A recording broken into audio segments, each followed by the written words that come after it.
Mas eu esqueci de colocar o título aqui, irmãos. Eu acho que eu mandei a tela errada, mas não tem problema, né? Só falta, acho que só vai faltar o título. Que essa segunda parte do livro de Gálatas, no capítulo 2, o tema seria: a lei não define a nossa vida. O que define a nossa vida é a graça de Deus. Então é muito importante pensar nisso quando a gente está lendo a segunda parte do capítulo 2 do livro de Gálatas. O quê? Que a lei, ela não define a nossa vida. E a parte central de tudo isso é que Paulo, no finalzinho do capítulo 2, ele fala assim: eu, pela lei, eu estou morto. Então, ele estava morto para a lei. Para quê? Para viver para Deus. Da onde vem esse título, né? O título de que a lei, ela não define a nossa vida. Se você quiser, você pode definir a sua vida espiritual pela lei. Os sabatistas fazem isso, né? Os judeus, eles fazem isso. Tem muitas igrejas pseudo-cristãs que fazem isso. Mas Paulo está dizendo: a minha vida é a cristã, ela não se constitui pela lei, mas pela graça de Deus, uma vida vivida para Deus e não para a lei. Isso é bem claro, né, que ele deixa aqui no final do capítulo. Mas vamos lembrar, irmãos, o que a gente estudou a semana passada. Vamos passar aí, né? Vamos ver se vai estar certo aí nessa tela. Pode ser que não tá igual a minha, né? Travou? Ok. Então, o que a gente viu, né, no estudo anterior? Que Paulo, ele era o bode expiatório dos judaizantes. Como assim, pastor? Então, eles tentavam desqualificar Paulo de diversas formas, colocando em dúvida o seu evangelho, o seu apostolado. E a gente tem que lembrar todo o contexto. A gente falou de 1º, de 2 Coríntios, quando ele tenta resolver os problemas em 1 Coríntios, mas ele tenta se defender no livro de 2 Coríntios. E quando ele entra no livro de Gálatas, o que ele está fazendo? Primeiro, ele tem que fazer uma defesa do evangelho. Ele olha, explicando lá para os irmãos, né? Por quê? Porque os judaizantes entraram nas igrejas.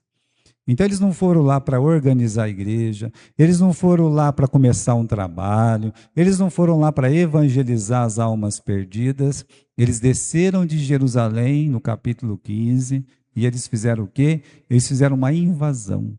Eles entraram lá e começaram a pregar: olha, se vocês não forem circuncidados, vocês não podem ir para o céu, vocês não vão ser salvos. Aí começa, meus irmãos, toda a implicação de Paulo e, na verdade, o livro de Gálatas, ele nasce desse imbróglio, né? De que Paulo, ele está sendo colocado na parede, ele está sendo apedrejado, ele está sendo flechado pelos judaizantes, que estão dizendo: olha, Paulo, ele não é um apóstolo verdadeiro. Por isso que ele fica pregando para os gentios que não tem que guardar a lei, que não tem que se circuncidar, que não tem que guardar o sábado, as tradições, todas as coisas.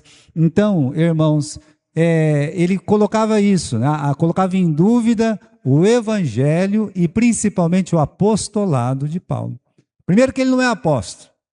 Apóstolo é Pedro, é Tiago, é João, é o André, é o Felipe, é o Bartolomeu, tal. Primeiro, que ele não é apóstolo. Segundo, que o evangelho dele não é o mesmo evangelho da igreja de Jerusalém, lá, a primeira igreja, tá certo, né? Então, essas são as questões que ele enfrentava. Então, Paulo, aqui, irmãos, no capítulo 1, ele explica de onde veio o seu evangelho. Depois ele dizia assim: olha, se até um anjo aparecer pregar outro evangelho, se eu pregar um outro evangelho, que seja o quê? Anátema. Mas aí ele explica a origem do seu evangelho. Ele fala: olha, eu não recebi o evangelho de homem algum, mas diretamente de Jesus. Aí os judeus apelam outra vez e falam: não, calma lá. Ele está falando que ele foi lá para a Arábia, ficou 3 anos ouvindo o evangelho do próprio Senhor Jesus, mas Quem garante que esse evangelho é igual lá de Jerusalém? Não é. É uma coisa da cabeça dele, não é uma coisa da igreja, né? Então, meus irmãos, os judeus eles apelam, talvez você ache que Deus lhe deu em particular, não esteja de acordo com a igreja de Jerusalém, é o que a gente viu a semana passada. Então, o que a gente viu a semana passada? Que Paulo, ele diz que o seu evangelho foi exposto. Ele falou assim, olha, eu desci, depois de 14 anos, eu desci na igreja de Jerusalém, encontrei o Pedro, encontrei o Cefas, né, que é o Pedro, encontrei o Tiago, encontrei o João, que eram consideradas as colunas da igreja, e expus o evangelho que eu pregava entre os gentios. E eles me deram o quê? As mãos. Eles confirmaram que o meu evangelho, ele é verdadeiro. Então é o evangelho que Jesus revelou para ele, quando ele estava lá na Arábia. É o evangelho que ele passou e confirmou com a igreja lá, com os apóstolos em Jerusalém. Ou seja, ele está eliminando tudo aquilo que os judaizantes estão desqualificando. Porque uma coisa muito prática do diabo é desqualificar a verdade da palavra de Deus. É isso que ele faz em Gênesis no capítulo 3. Ah, é assim que Deus falou? Então, se ele puder destruir, desconstruir a palavra de Deus, ou desconstruir a personalidade de quem está pregando a palavra de Deus, então, irmãos, ele tem sucesso com as suas mentiras, com as suas invenções. Aí, continuando, né? Pode passar aí, ô Natan, né? Uma coisa importante do nosso estudo. O que era preciso para ser um verdadeiro apóstolo? 3 marcas para um verdadeiro apóstolo. Era preciso ver Cristo ressuscitado. Ele viu, né? No caminho de Damasco, várias vezes, ele diz, Jesus apareceu para mim, e depois para mim. Ele fala isso em 2 Coríntios, né? Era preciso ser comissionado por Cristo, ou seja, o próprio Senhor Jesus comissionar ele. E quando Jesus apareceu no caminho de Damasco, ele deixou claro, tanto para Paulo quanto para Ananias. Olha, ele vai ver o quanto que ele vai sofrer para pregar o meu nome. Então, Jesus pessoalmente o comissionou. Agora, a terceira, que é mais difícil, né? Era preciso ter sido ensinado por Jesus. E é isso que ele explica. Ele fala que passou lá os 3 anos que ele ficou na Arábia. Foi para quê? Para que Deus revelasse pessoalmente o evangelho para ele. Então, meus irmãos, ele não foi apenas ver Jesus ou comissionado por Jesus. A gente viu a semana passada.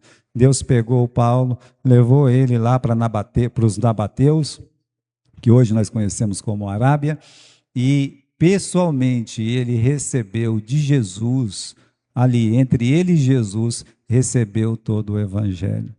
Não teria conseguido fazer o que ele fez, escrever as cartas que ele escreveu, se ele não tivesse essa intimidade.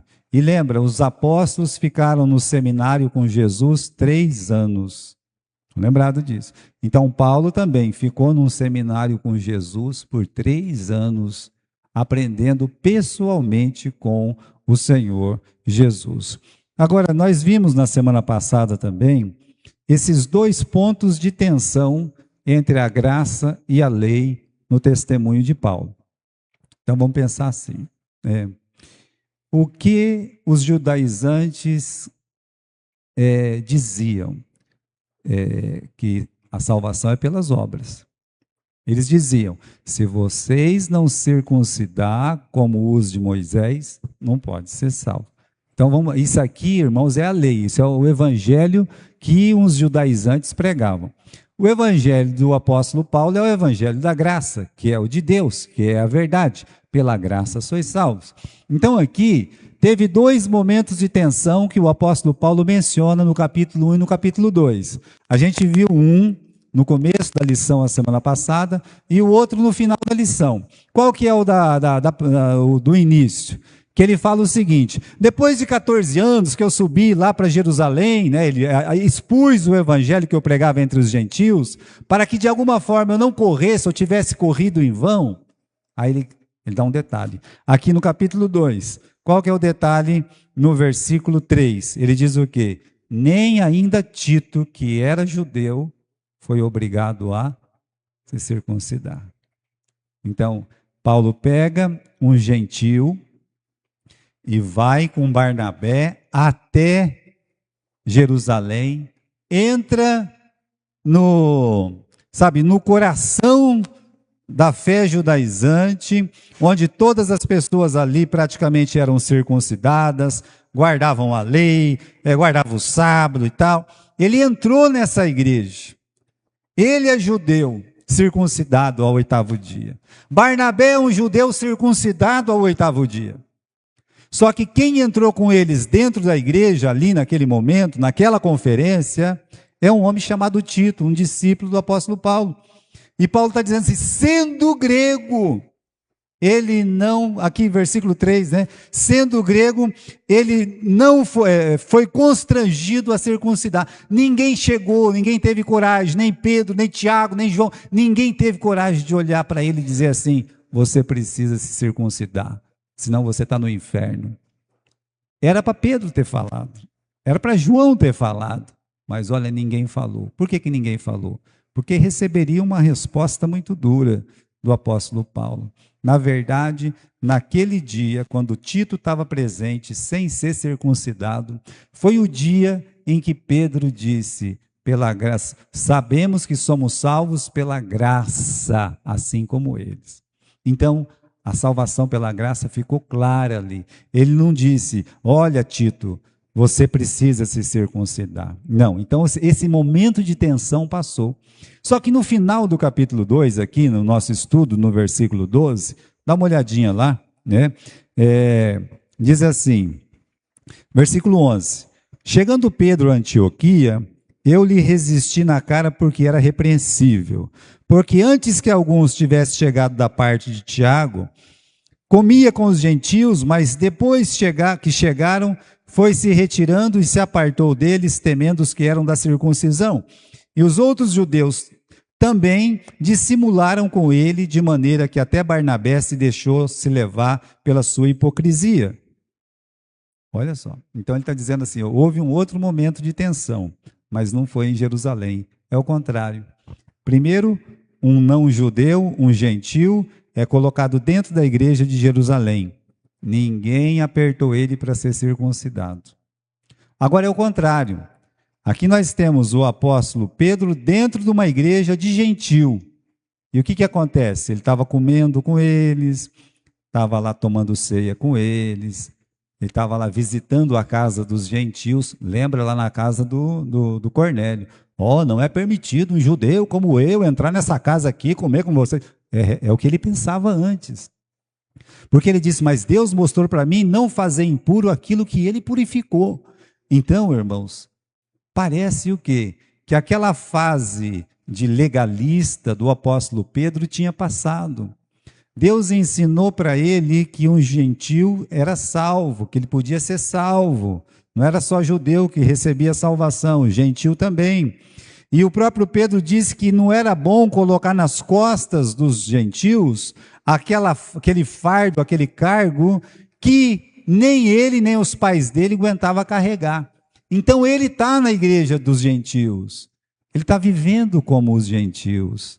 Já pensou que legal? Pedro lá está na casa de um irmão e ele pode sentar na mesa, comer bonitinho, né? Mas ele não é judeu, mas Deus me ensinou que não tem problema nenhum. Aí veio alguns da parte de Tiago. Tiago era mais conservador, sabe? E aí então, esse Tiago, ele olha aqui, né? O Tiago não, os apóstolos, não discípulos, mas os crentes de Jerusalém, eles vão até Antioquia fazer o quê? Eu não sei, né? Vai lá para realmente colocar defeito lá na igreja de Antioquia, muitas vezes eles fizeram isso. Então eles descem lá na igreja de Antioquia, já chega com a mão cruzada assim, e o Pedro, quando Pedro vê os irmãos dele de Jerusalém, ele se afasta dos gentios. Não posso ficar no meio desses pecadores, né? E ele fica aqui do lado dos judeus. Quando Paulo viu isso, Paulo disse: isso é uma hipocrisia. Ele vai repetindo essa palavra hipocrisia, hipocrisia. Olha aqui no versículo, capítulo 2, no versículo 13, os judeus também dissimularam, final do versículo 13, até Barnabé se deixou levar pela sua dissimulação. A palavra no original é hipocrisia. É uma palavra grega, meus irmãos, que significa ator, ou atriz, né? Ator ou atriz. Como assim? É porque o ator na novela, ele representa uma pessoa que ele não é. Por isso, o que é um hipócrita? Aí você lembra, o hipócrita é um ator. Então, o Pedro, ele estava representando uma coisa que ele não era para os gentios, ou representando uma coisa que não era para os judeus. Ele tinha que decidir, ou ele acreditava na salvação pela graça, ou ele então acreditava no quê? Que a salvação é pelas obras. Tem que decidir se é Cristo que te salva ou se é a lei que te salva, Pedro. É isso que o apóstolo Paulo chama a atenção dele. Eu resisti na cara. E aí, meus irmãos, no versículo 14, quando eu vi que não andavam bem direitamente conforme a verdade do evangelho, disse a Pedro na presença de todos: se tu, sendo judeu, vive como os gentios e não como o judeu, por que obriga os gentios a viver como os judeus? Por que você está fazendo isso? Até ontem você estava aqui com os gentios, você comia com os gentios. Agora, porque chegou aqueles irmãos de Jerusalém, você quer humilhar esses irmãos gentios aqui. Não está certo, Pedro. Até ele dizer no versículo 13 o seguinte: até o Barnabé, meus irmãos, se deixou levar pela dissimulação. Então, quando nós tomamos um partido contra a graça de Deus, contra o verdadeiro evangelho, pessoas boas, elas vão se afastando. Pessoas boas, elas vão tomar aquele partido errado também, por incrível que pareça, como Barnabé ficou constrangido. Afinal de contas, Pedro é o principal apóstolo. Se ele não pode ficar aqui, então eu não posso. E no versículo 13 diz que todos os judeus ali se separaram também. O que aquilo fez na igreja? Fez o quê? Uma divisão. Então, irmãos, o falso evangelho veio para dividir uma igreja. Lembra como nasceu a igreja de Antioquia? Por que nasceu a igreja de Antioquia? Foi pela primeira vez os judeus começaram a pregar para os gentios. Até então só pregava para judeu. Nasceu essa igreja maravilhosa. E aí então, pela primeira vez também, os discípulos de Jesus foram chamados de cristãos. Agora vêm os judeus e faz o quê? Transforma aquela igreja numa igreja legalista. Como é que eu sei disso? Ó insensatos Gálatas, quem vos fascinou a quem Cristo foi exposto como crucificado? Então, quem é que enganou vocês a sair da graça e entrar pelas obras da lei? Se você fica com uma pessoa que só quer saber de ser salvo pelas obras, sabatista, coisa desse tipo, acredite, o seu coração vai se contaminar e você vai se desviar. E a culpa é sua, porque a Bíblia está dizendo para você não ficar perto dessas pessoas. Eu não tenho muita graça com essas pessoas, e nem muita paciência, né? Lá no Morumbi, uma vez uma pessoa se manifestou, chamei a atenção dele. Alguns irmãos vieram falar comigo, chateados, sabe? Puxa vida, né? A pessoa está visitando pela primeira vez, o senhor tratou desse jeito. Eu digo, para que não volte. Para que não volte semear uma mentira aqui. Não foi convidado a pregar e se manifestou. Ele tem a igreja dele, e hoje é o dia do culto dele lá. Ele que vá para a igreja dele, pregar as mentiras dele lá. Olha, meus irmãos, o apóstolo Paulo resistiu na cara. Na cara, de quem? De um apóstolo. Por quê? Porque existe esse perigo, e o perigo é iminente, e é um perigo horrível quando se fala de salvação. Porque nós estamos falando do caminho que leva uma pessoa para a eternidade. E se a pessoa não crê que Cristo salva, que somente Cristo salva, ela está fazendo o quê? Ela está desvirtuando outras pessoas a não acreditarem também. Então, veja, o apóstolo Paulo apenas está defendendo a fé. Só que ele teve coragem de fazer isso. O apóstolo Paulo não ficava abraçando aquele pessoal lá, que é judaizante. Não. Ele batia de frente. Calma lá. Salvação não é isso que vocês estão falando. A salvação é pela graça. Então é por isso, meus irmãos, que hoje existe a verdade. Porque tem pessoas que é como Paulo, que defende a verdade. Então, aqui o Pedro teve que ser chamado à atenção de uma forma veemente e dura, né? Como é que nós vamos definir a hipocrisia de Pedro e dos demais irmãos? Primeiro, é hipocrisia pessoal. Sabia que era mentira dos judaizantes, sabia que eles estavam errados, mas tomou o lugar errado. Então, é uma hipocrisia pessoal. Segundo, é uma hipocrisia porque é um ataque sem palavras à doutrina da salvação. Às vezes a pessoa não precisa dizer nada. Não ficou quietinho. A pessoa foi lá, falou sobre salvação pelas obras, ficou quietinho. Só que, o que ele faz? Acaba o culto, legal, vou ficar do seu lado aqui. Não, tem que ajudar a corrigir. Quando você quer ficar do lado de uma pessoa que está ensinando uma mentira sobre a salvação, você está colocando outras pessoas, como está escrito aqui no versículo 13. Os outros judeus também fizeram o quê? Quando Pedro se afastou, outros judeus se afastaram, até Barnabé se afastou. Ou a gente tem a posição, meus irmãos, correta, ou então vai acontecer o quê? Um ataque sem palavras à verdade do Evangelho. A pessoa tem que ter uma posição sobre a doutrina da salvação. Eu não sou do tipo que discute calvinismo, arminianismo, porque eu acho que isso é uma bobagem, mas uma bobagem das maiores que eu já vi na minha vida.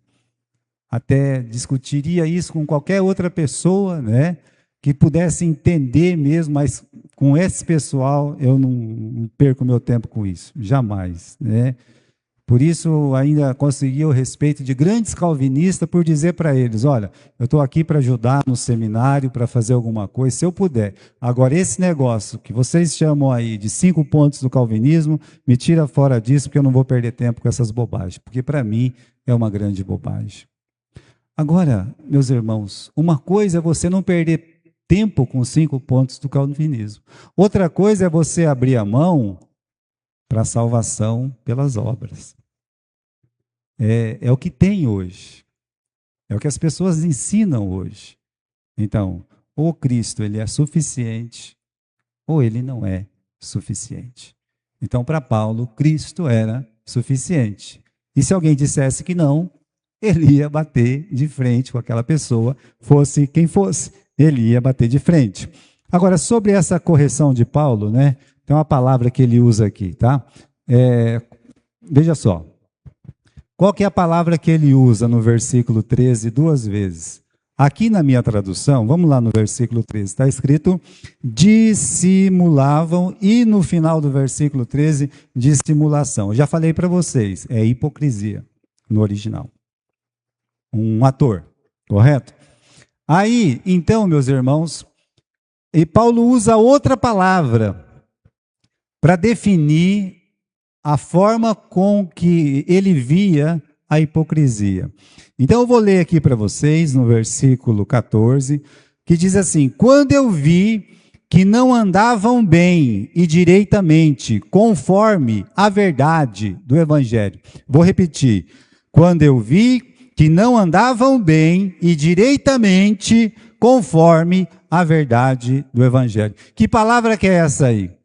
Olha a palavra que o apóstolo Paulo usa, uma palavra grega, Ortodoxos podio, quer dizer, está escrito assim, quando eu vi que não andavam bem e direitamente, conforme a verdade do Evangelho. A palavra orto quer dizer direito, correto.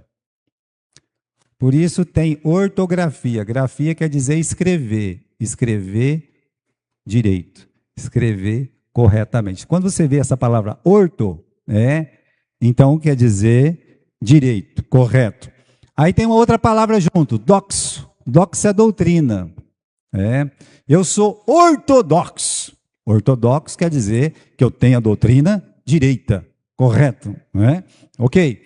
Então, ortodoxo, aí, pódio, significa andar.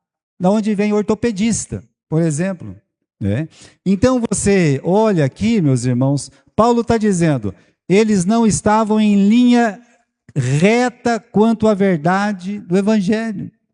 Quando eu vi que eles estavam andando torto, é isso que ele está dizendo. A palavra que ele usa no original é: eles não estão na linha correta, não estão andando corretamente na verdade do Evangelho. Aí, meus irmãos, você pode deixar. Se a pessoa está ensinando uma coisa não verdadeira, se você quiser, você pode deixar a respeito da salvação de Jesus. Mas Paulo era do tipo que na igreja dele não acontecia isso. Jamais. Então, a palavra usada aqui, irmãos, é que eles não estavam em linha reta quanto à verdade do Evangelho, eles estavam fora do caminho. Ou seja, diminuir a graça de Deus é andar errado. Quando você diminui a graça é dizer Cristo mais batismo, Cristo mais lei, Cristo mais obras. Então, quando você divide essa glória de Cristo, quando você diminui Cristo na obra salvífica de Jesus, você está com essa palavra esquisita aí, não estavam andando bem e direitamente. Então, é uma regressão muito triste de Pedro, como a gente pode notar, Por que regressão? Porque Deus já tinha ensinado ele. Deus falou para ele: Pedro, não faça impuro aquilo que eu purifiquei. Pedro já tinha passado pelo escrutínio, pelo cadinho, ele já tinha passado por lições preciosas que Deus tinha dado para ele. Ele, então, era a primeira pessoa a defender o apóstolo Paulo. E foi a primeira pessoa mesmo a defender o apóstolo Paulo naquela conferência em Atos capítulo 15. E o que acontece? Ele retrocede. Doutrinariamente, ele está retrocedendo para agradar a turma do Tiago. Ele retorna à forma legalista de viver, onde o importante é guardar o dia, o mês, o ano, as festas, circuncidar a lei, onde Moisés tem mais valor do que Jesus. Essa é a realidade do legalismo, Fica um alerta para nós: quando o crente apoia ou acolhe alguém que ensina um falso evangelho, erro doutrinário, a confusão vai reinar e reina mesmo.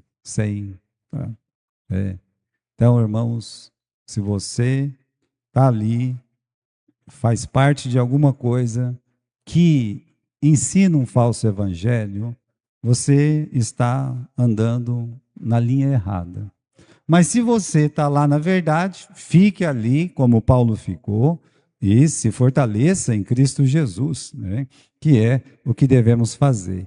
Muito bem, meus irmãos, agora veja o versículo 15. O apóstolo Paulo vai usar uma frase aqui: nós somos judeus por natureza e não pecadores dentre os gentios. Então Paulo vai explicar aqui a visão do verdadeiro evangelho sobre a lei. Qual que é a palavra principal? Justificação, a que está no versículo 16. Mas vamos lembrar primeiro essa frase que ele usa: nós somos judeus por nascimento e não pecadores dentre os gentios. Sabe quando você pega uma criança e pega a orelha dele e puxa, faz assim, A minha mãe, ela beliscava a gente assim, na igreja, a gente era católico, e aí então ela sentava as crianças do lado dela assim, ela beliscava bem aqui assim, sabe? Ela puxava. Esse versículo Paulo está puxando a orelha do Pedro assim, ó, né? Ele está dizendo para Pedro, Pedro, nós somos judeus por nascimento e não pecadores entre os gentios, né? Nós somos judeus por nascimento, não somos pecadores, né, Pedro? Sim, nós não somos pecadores, né? Por que ele usa essa frase? Paulo diz, eu sou, assim, benjamita, né? Circuncidado ao 8º dia, criado na lei, fariseu, né? Um exímio fariseu. E ele considerou todas aquelas coisas, todas aquelas prerrogativas, ele considerou o quê? Como se fosse o quê? Esterco. Então ele está dizendo para Pedro, Pedro, nós somos judeus, né? Somos os bons, né? Não somos pecadores. Ele está dizendo para Pedro o seguinte, olha Pedro, do que adiantou todo esse judaísmo na nossa vida? Para quem que a gente teve que correr, Pedro? Para ser salvo. Se a graça não é importante, se a justificação em Cristo não é importante, então ficássemos lá onde nós estávamos, que nós já estávamos com os judeus, já estávamos com o judaísmo, já estávamos legalista. É isso que ele está dizendo. Ou seja, nós somos judeus, nós fomos circuncidados, nós estamos aqui debaixo da lei, e o que adiantou tudo isso para a nossa salvação? O que adianta tudo isso para a salvação de uma pessoa? A lei, meus irmãos, só tem aquele propósito, apesar de ela ser santa, justa e boa, ela é um espelho para mostrar a nossa deformidade espiritual, o teu pecado, tá vendo? Você é um pecador. Ela mostra o pecado, é como um espelho, mostra o teu defeito, mostra o teu desarranjo, olha o teu cabelo como é que está. Mas o espelho não penteia o seu cabelo. Ele não limpa o seu rosto. Ele não faz a sua barba. Ele não passa um batonzinho em você. Ele só mostra como você é. Quem é que vai limpar aquele rosto? Então, alguém tem que fazer isso. A lei mostra quão pecador eu sou, mas não pode fazer nada por mim. Quem faz? Somos salvos pela graça de Deus, justificados pela fé em Jesus Cristo. Então, irmãos, a lei não pode mudar o coração de ninguém, não pode, né? Pode pular aí, né?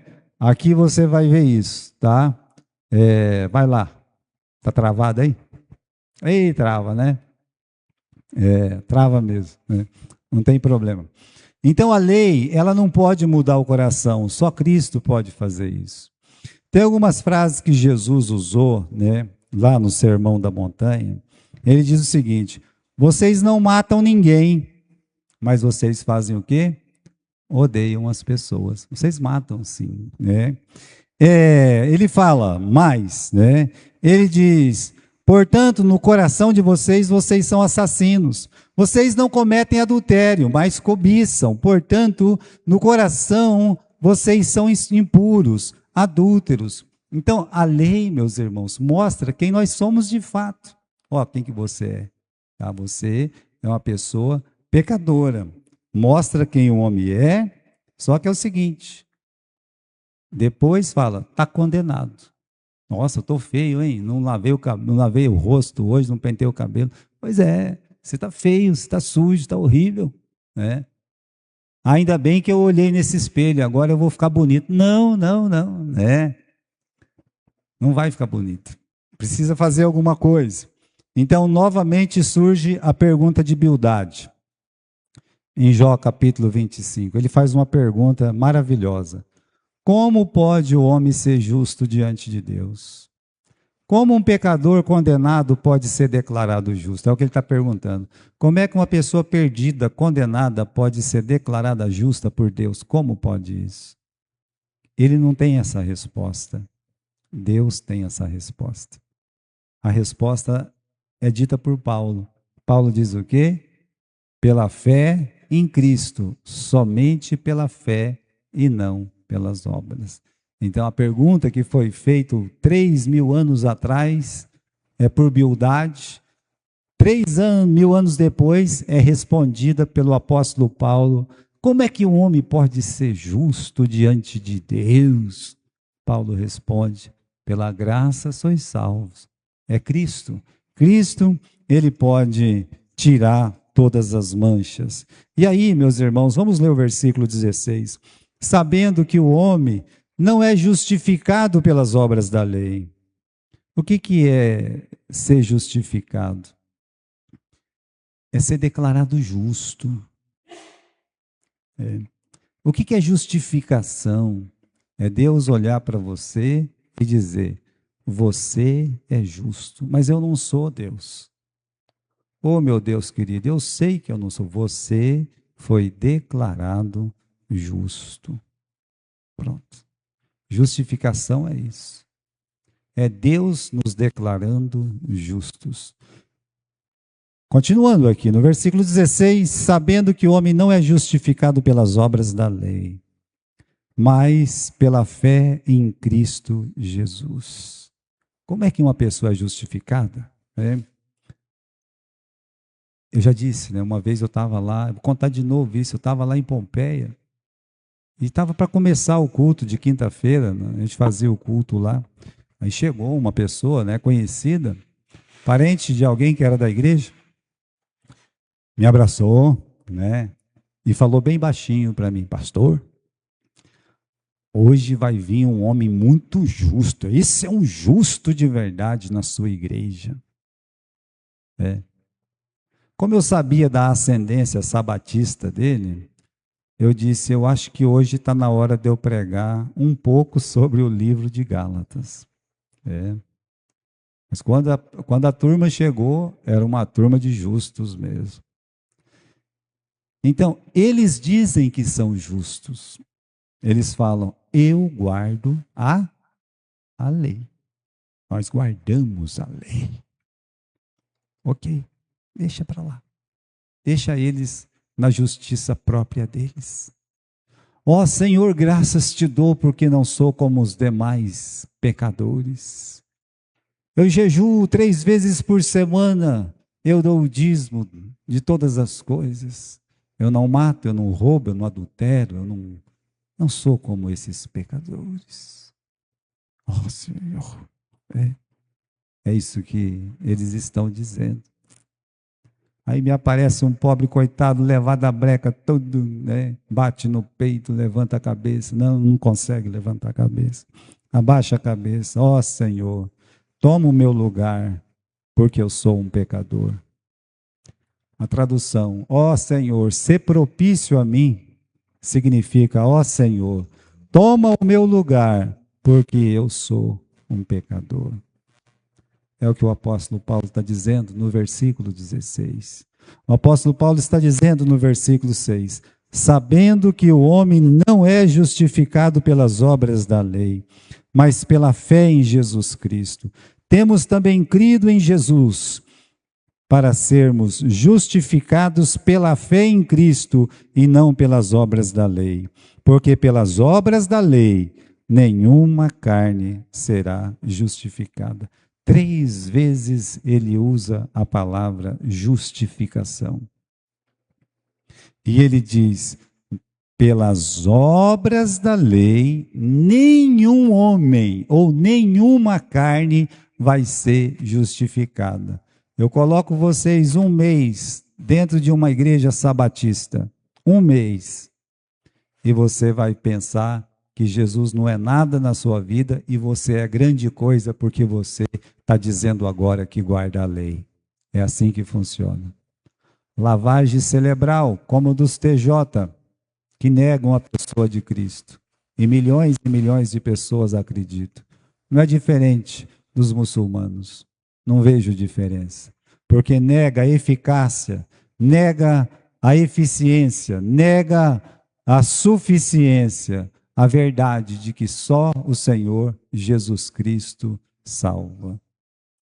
Então, irmãos, continuando aqui no versículo 17, Pois se nós que procuramos ser justificados em Cristo, nós mesmos, também somos achados pecadores, é porventura Cristo ministro do pecado? Não, de forma nenhuma.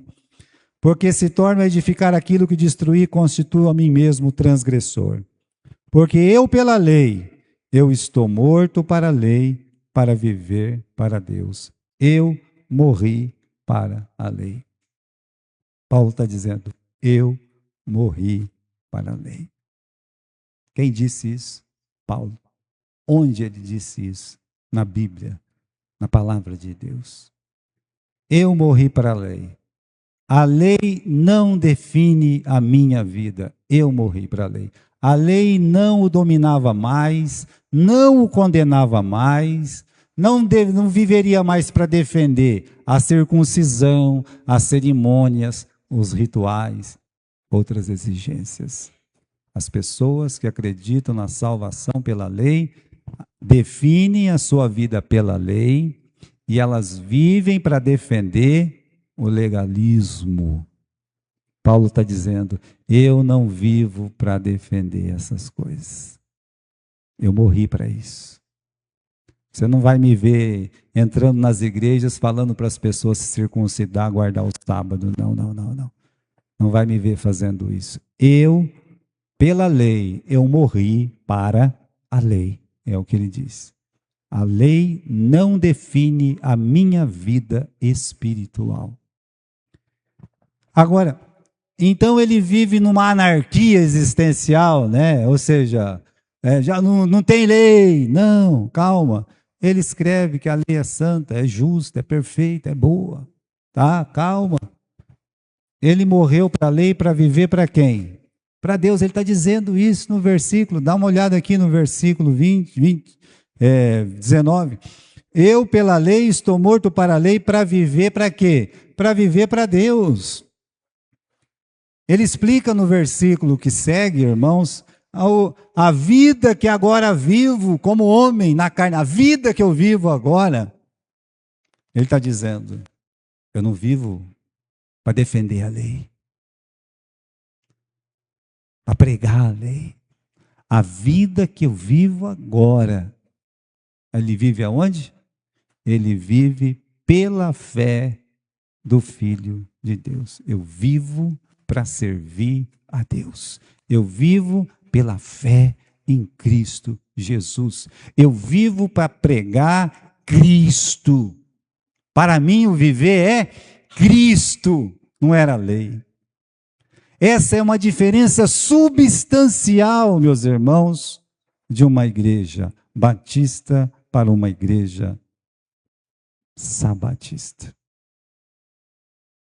Vivemos para pregar o nome de Jesus. Cristo. Somente Cristo. Paulo trocou a submissão cega à lei por uma obediência amorosa a Jesus. Olha a vida dele, cega pela lei, matando as pessoas. Olha a vida dele, crente em Cristo pela graça. Uma vida de serviço amoroso a Jesus. Eu me gastei e me deixarei gastar pelas vossas almas. Ele não fazia isso, meus irmãos, como um ato para ser salvo. Ele fazia isso porque ele era salvo por Cristo Jesus. Então, quando você trabalha, não para mostrar alguma coisa, mas você trabalha para servir alguém que é Cristo, é muito gratificante. É uma bênção, é uma coisa maravilhosa. Sentado aqui, porque agora estou sem a minha classe, graças a Deus, mas eu estava sentado aqui hoje, né? Eu vi todo o movimento em silêncio, sabe, das 13 classes funcionando, cada uma com 2, 3 professores. As moças pegando uma pipoca, leva daqui, leva dali, leva daqui. As coisas funcionando como se fosse um relógio. A única coisa que as liga é Cristo. Só Jesus Cristo. Então, o pastor não pode pagar, a igreja não pode pagar, mas eles não querem receber. Eles querem servir a Jesus Cristo. Então, a lei não define a nossa vida. O que define a nossa vida é a nossa relação com Cristo. Então, Paulo, ele trocou o meio de salvação egoísta por uma entrega total de si mesmo a Deus. Ele fez essa troca. Ele trocou aquela forma egoísta, de bater no peito e dizer que era circuncidado ao 8º dia, fariseu. Ele trocou. Em troco do quê? Uma entrega total de si mesmo a Deus. É ele chegar e dizer: eis-me aqui, Senhor, faz comigo segundo a sua vontade. Isso é Maria falando. Eis-me aqui, Senhor, cumpre-se em mim a tua palavra. Eu estou aqui. Quero ser usado por ti, pela sua obra, que é maravilhosa.